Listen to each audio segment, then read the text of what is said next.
Hello' Assam, স্বাগতম জনাইছোঁ আপোনালোকক মৰমৰ YouTube channel Assamese exam গেজেটলৈ।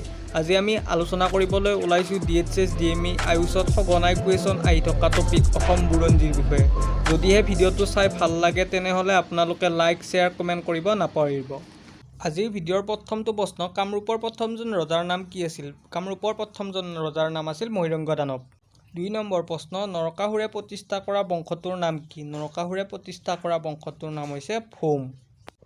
Next question, Hiuen চাঙে কামৰূপৰ বিষয়ে লিখা টোকাখনৰ নাম কি? হিউৱেন চাঙে কামৰূপৰ বিষয়ে লিখা টোকাখনৰ নাম হৈছে চিউকি। 4 নম্বৰ প্ৰশ্ন, পাল বংশৰ প্ৰতিষ্ঠাতা কোন? পাল বংশৰ প্ৰতিষ্ঠাতা হ'ল ব্ৰহ্মপাল।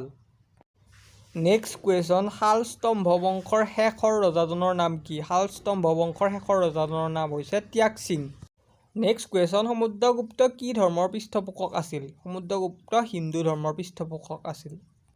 নেক্সট কুৱেশ্যন, তাবাকাত-ই-নিচিৰি গ্ৰন্থৰ ৰচক কোন?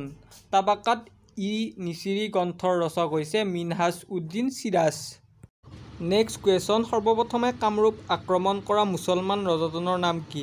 সৰ্বপ্ৰথমে কামৰূপ আক্ৰমণ কৰা মুছলমান ৰজাজনৰ নাম হৈছে বখতিয়াৰ খিলিজী।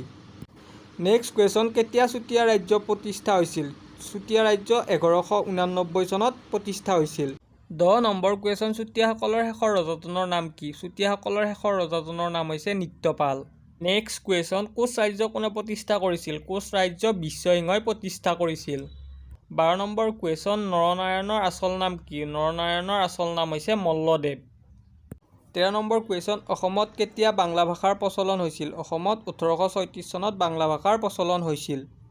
নেক্সট কুৱেশ্যন, অসমত কেতিয়া কৃষক বিদ্ৰোহ হৈছিল? অসমত 1861 চনত কৃষক বিদ্ৰোহ আৰম্ভ হৈছিল। আপোনালোকে কমেণ্ট বক্সত জনাবচোন পথৰুঘাটৰ ৰণ কিমান চনৰ কিমান তাৰিখে হৈছিল।